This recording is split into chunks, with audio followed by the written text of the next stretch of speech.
a ship out in space. They emit too much heat and radiation, too easy for sensors to pick them up, unless you find a way to capture those emissions. So our stealth systems trap the energy we give off in storage sinks built into the ship itself. No emissions to give away our location. Eventually the sinks have to be vented. More than a few hours silent running and they overheat. Cook us inside our own hull. There's no way for anyone to detect us? A visual scan can still pick us up. Anyone looking out a window can see us plain as day. But you have to be pretty close to get an actual visual out in space.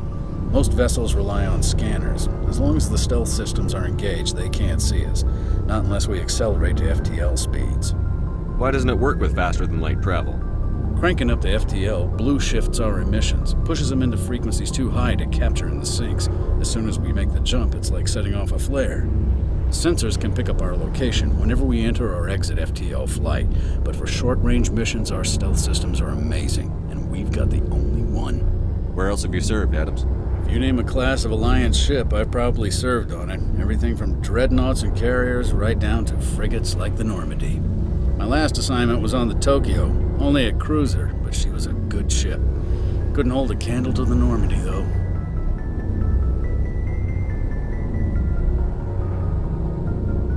I want to know more about the Normandy. She's the best ship I've ever served on, probably the fastest vessel ever designed. And she's the only one using the new Tantalus drive core. What's so special about the Tantalus drive core? Proportionally, it's about twice the size of any other vessel. Not only are we faster, we can run at FTL speeds longer before we have to discharge the core.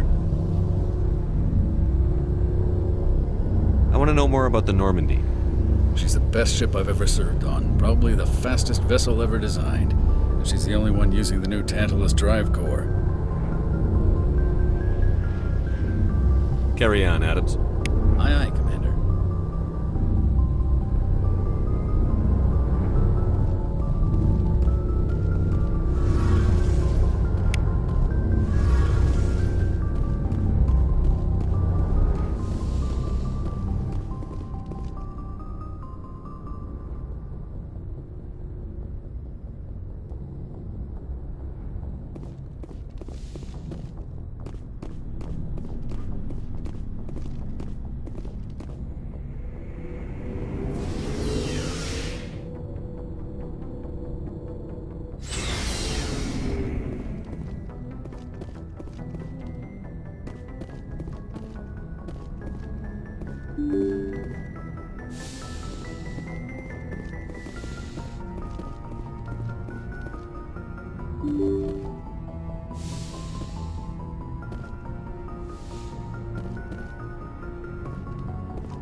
Anything you need, Commander?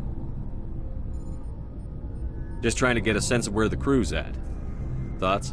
Is this an official evaluation, Commander? Or off the record?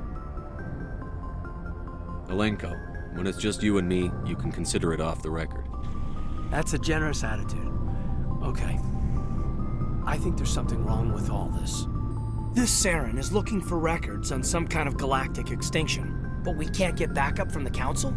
Sorry, Commander. There's writing on the wall here, but someone isn't reading it. The Council doesn't want to believe anything's wrong. I'd call it human nature, but... I hear you. It just seems like a group that's been around as long as the Council should see this coming. Sorry if I got too informal. Protocol wasn't a big focus back in Bot. Tell me about it.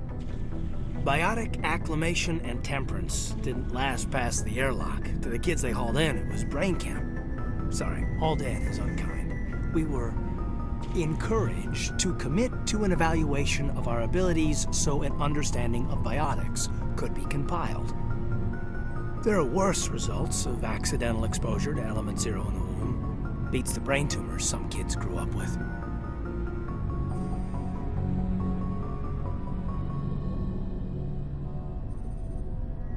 Is there some question about how you were exposed? My mother was downwind of a transport crash. It was before there were human biotics. a little after the discovery of the Martian ruins. It only gets iffy around 63 when Kinetics was running out of first-gen subjects. Until then, they'd relied on accidentals. Bunch of guys in suits show up at your door after school, and next thing you know, you're out on Jump Zero. Jump Zero is Gagarin Station, right? What's it like? Yeah, that's the official name. Biggest and farthest facility we had for decades. Right on the termination shock, the outer edge of the solar system. It's where they did all the Goose Chase FTL research before we caught on to using mass effect fields. It was a sterile research platform when I was there. There were other kids in the same boat, right? At least you weren't alone out there. That's true. We did have a little circle that'd get together every night before lights out. We didn't have much to do, though. It was a research platform then, and Kinetics kept Jump Zero off the extranet to prevent leaks. Then you must have had plenty of time to get to know each other. Yeah, we'd sit around and bull every night after dinner, play cards or network games. There was this girl named Rana, who had a little circle grow up around her. She was from Turkey. Her family was very rich. But she was smart and charming as hell. Beautiful, but not stuck up about it. I think you'd have liked her. Sounds like she was special to you. She was. Maybe she felt the same. But things never felt together. Training, you know.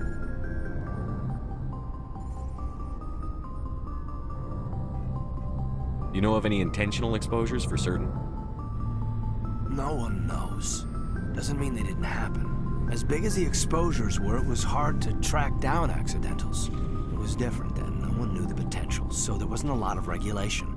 Anything Kinetics did was gold. I'm not saying they intentionally detonated drives over our outposts, but in retrospect, they were damn quick on the scene.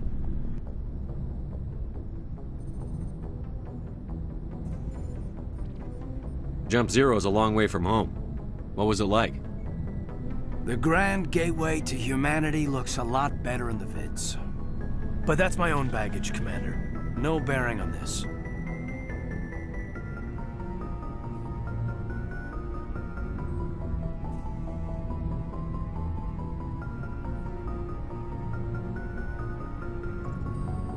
Alenko, there's no regulation that says you can't be friends with your commander. I appreciate that, Commander. I just don't want you to think that I'm a whiner. Besides, I've got my past squared away.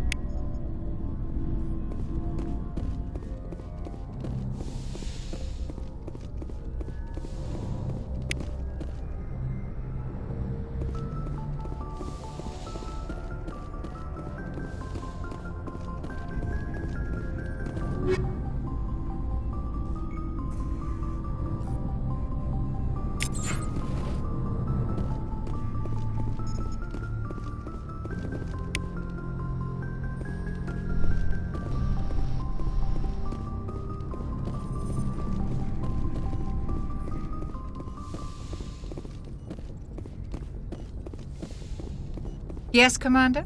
Is there something you need? How well do you know the lieutenant? I'd never worked with him before this mission.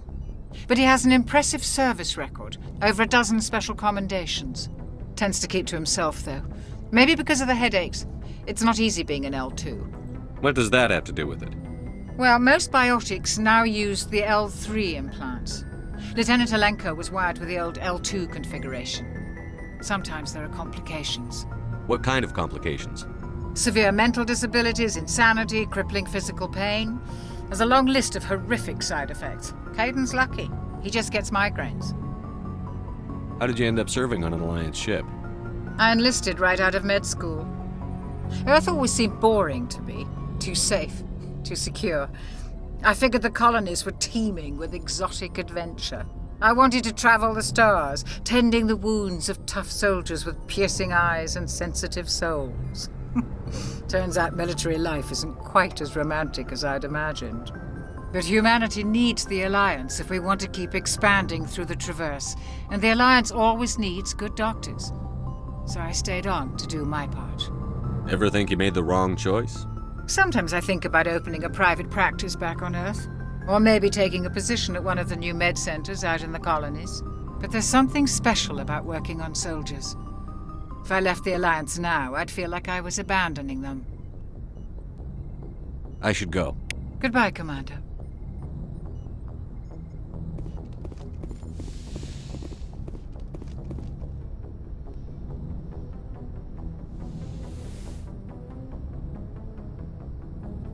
Commander, are you coming to check up on me? You look much better. How are you feeling?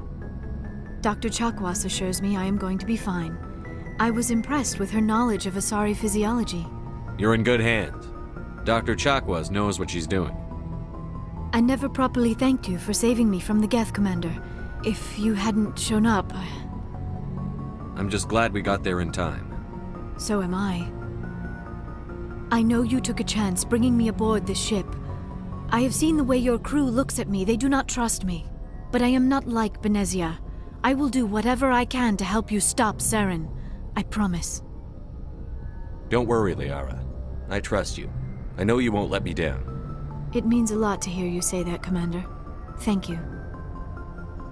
Do you know why Benezia joined I don't us? understand it. She was always outspoken about the need for the Asari to become more involved in shaping galactic events. Maybe she thought allying herself with Saren would somehow be for the greater good in the long run. At least I hope so. This hurts you, doesn't it? None of this makes any sense to me. I have not spoken to Benezia in many years, but I know her, and this was not like her. Something changed. I'd like to know more about the Asari. We were the first species to discover the Citadel. We were instrumental in forming the Council, and we always strive to be the voice of peaceful cooperation in galactic disputes. My people believe we are all part of a single galactic community. Each species contributes something to the greater whole. Although we seek to understand other species, it seems few of them seek to understand us. The galaxy is filled with rumors and misinformation about my people. Like what? Most of the inaccuracies are centered around our mating rituals. My species is monogendered. Male and female have no real meaning for us. We still require a partner to reproduce. This second parent, however, may be of any species and any gender. I don't understand. Your species can mate with anyone? Mating is not quite the proper term, not as you understand it. Physical contact may or may not be involved, but it is not an essential element of the union. The true connection is mental. Our physiology allows us to meld with other beings. We can touch the very depths of their minds. We explore the genetic memory of their species. We share the most basic elements of their individual and racial identities. We then pass these traits on to our daughters. It is how we learn to grow as a species and how we develop a greater understanding of other races. What happens to your partner after the union? Every relationship is different. Some unions are a single encounter with both parents parting ways afterwards. Others can be more long-term. Sometimes an Asari and her partner will stay together for many decades. You Asari live for 1,000 years. What happens when your partner dies? Few sapient species live as long as my kind. We have learned to take a philosophical approach to our unions. We do not focus on the inevitable loss of our partners. Instead, we enjoy the time we spend with them. And even after they're gone, a part of them lives on in us. The union is a connection that transcends both time and space. Do you know who Matriarch Benezia chose as her partner?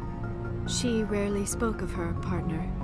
Though I know my father, if you want to use that term, was another Asari.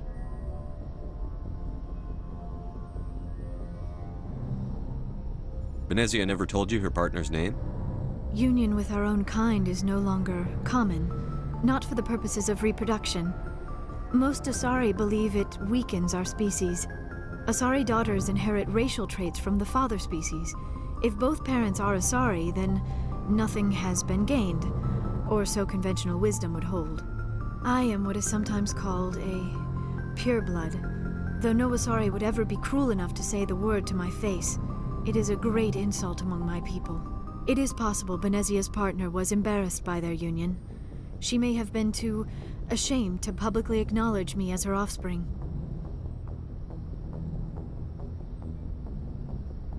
How could anyone abandon their own child?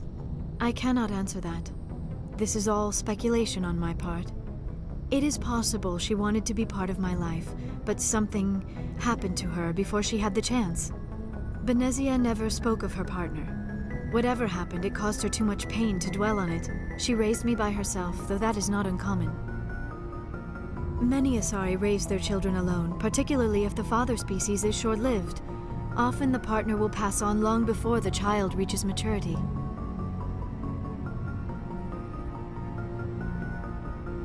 I should go. Goodbye, Commander.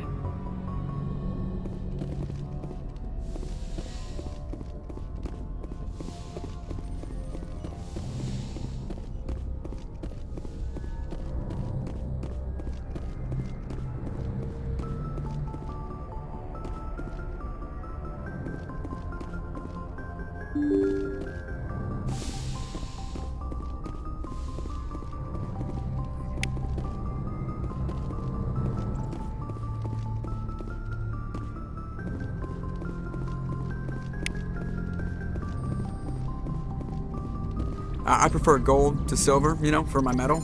I figured you'd recommend me for one since I, pulled your boots out of the fire. If we present you with a medal, you'll end up sitting on stage listening to politicians make speeches for a couple of hours. Fun. That's a good point. They'd probably make me shave, too. I spent the last 7 weeks working on this baby. No medal's worth that. So, Commander, why don't you tell me why you're really here? How's the Normandy performing? Is she everything they said she'd be? She's the best ship in the fleet, if you've got a pilot who knows how to handle her. Balance isn't what you'd expect. Takes a while to get used to that oversized drive core we got stuffed in the back, and her power can sneak up on you if you're not careful. The Normandy's probably too much ship for your average Alliance pilot, Commander. Lucky for you, I'm anything but average. I like to know my crew. Mind if I ask you a few questions? I can see where this is going. You did a background check on me, didn't you? Well, I'll tell you the same thing I told the captain. You want me as your pilot. I'm not good. I'm not even great. I am the best damn helmsman in the Alliance fleet. Top of my class in flight school, I earned that. All those commendations in my file, I earned every single one. Those weren't given to me as charity for my disease. What are you talking about? Are you sick? You mean you didn't know? Oh, crap. Okay, I've got Vrolik syndrome, brittle bone disease. The bones in my legs never develop properly. They're basically hollow, too much force and they'll shatter. Even with crutches and my leg braces, it's hard to get around. One wrong step and crack! It's very dramatic. But I've learned to manage my condition, Commander. Put the Normandy in my hands and I'll make her dance for you. Just don't ask me to get up and dance unless, you like the sound of snapping shin bones. I need to know more about this Vrolik syndrome if I'm putting my ship in your hands. Yeah, of course you do. It's an extremely rare condition. Nobody knows exactly what causes it. Genetic, maybe. It's treatable, but there's no cure. They classify my case as moderate to severe. I was born with over a dozen fractures, hip, thighs, ankles. My bones were already breaking in the womb. 100 years ago, I wouldn't have survived past my first year. Lucky for me, modern medical science has turned me into a productive member of society. You're not gonna break a bone trying to fly the ship, are you? I don't fly with my feet, Commander, so I'm fine as long as I'm in this chair. I gotta be real careful when I get up to take a piss, though. I can do my job as well as anyone on the ship. Better, actually. So don't worry about it. I'm not trying to make you uncomfortable. Let's talk about something else. Whatever you want, Commander. Why does everyone call you Joker? It's a lot shorter than saying Alliance Flight Lieutenant Jeff Moreau. Plus, I love to make little children laugh. I was just thinking how much you remind me of Santa Claus. Look, I didn't pick the name. One of the instructors in flight school used to bug me about never smiling. She started calling me Joker, and it stuck. Why didn't you ever smile? Hey, I worked my ass off in flight school, Commander. The world's not gonna hand you anything if you go around grinning like an idiot. By the end of the year, I was the best pilot in the academy, even better than the instructors, and everybody knew it. They'd all got their asses kicked by the sickly kid with the creaky little legs. One guess who was smiling at graduation?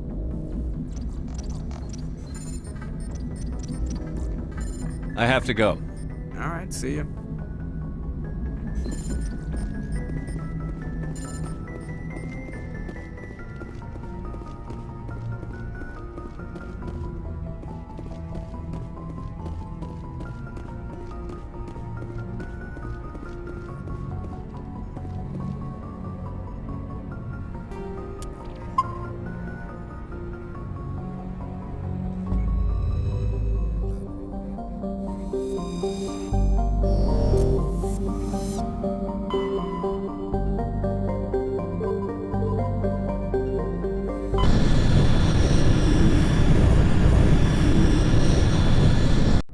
coming in.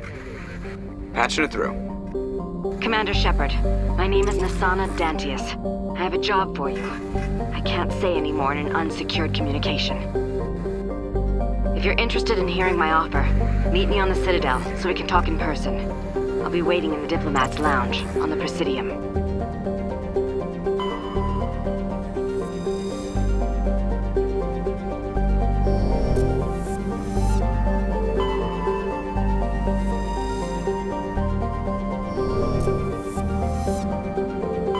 Commander, I'm picking up a signal from the planet's surface. It looks like an automated distress beacon.